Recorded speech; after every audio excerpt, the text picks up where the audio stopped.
और मयंक आप तो कुछ कहेंगे नहीं अपनी लाडली बहन को। रेशमा, अपनी भाभी से ऐसे बात नहीं करते, चलो माफी मांगो। भैया मैं क्यों माफी मांगू?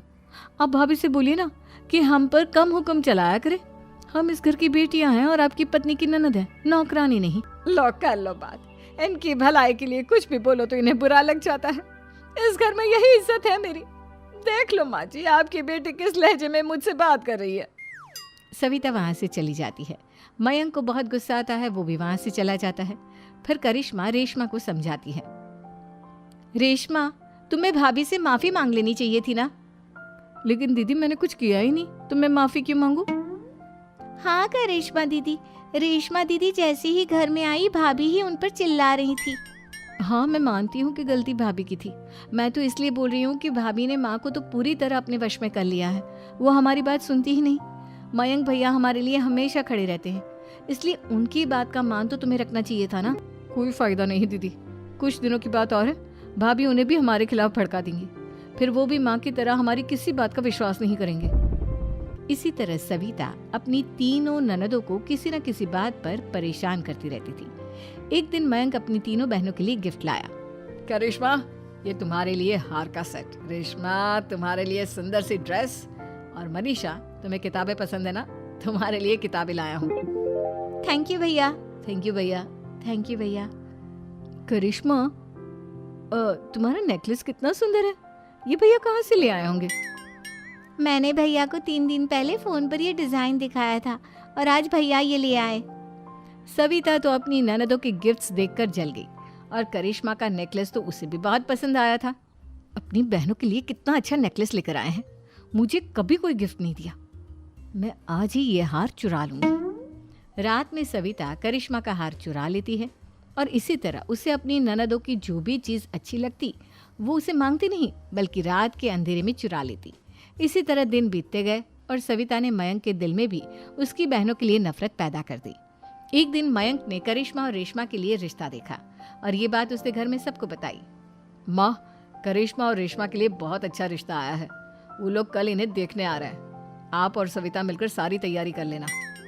ये सुनकर करिश्मा और रेशमा खुश हो जाती हैं, लेकिन सविता सोचती है, अगर इन दोनों बहनों की शादी हो गई तो घर और बाहर का काम कौन करेगा?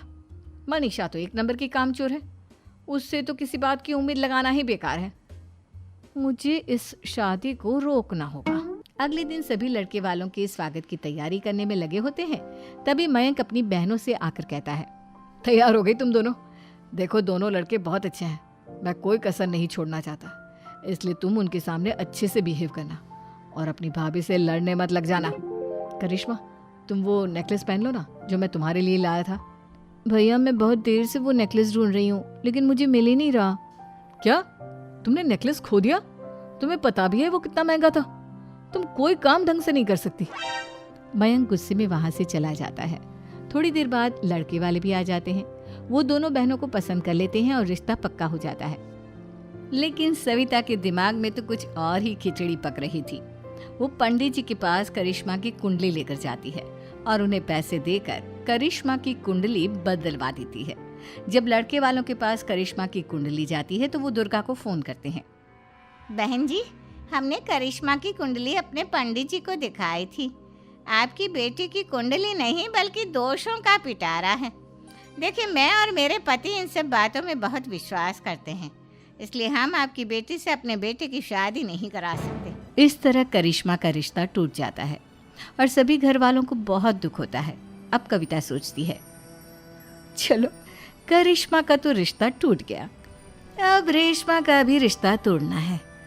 क्या करूं क्या करूं? अब सविता आवाज बदलकर किसी अननोन नंबर से रेशमा के होने वाले ससुराल में फोन करती है।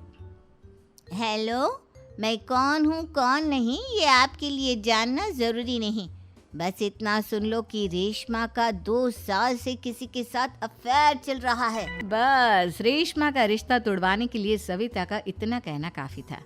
अब रेशमा का भी रिश्ता टूट गया। मयंक और दुर्गा देवी ने रेशमा को खूब खरी खोटी सुनाई और उससे बार बार उस लड़के के बारे में पूछने लगी। आप दोनों मुझे क्यों परेशान कर रहे हो?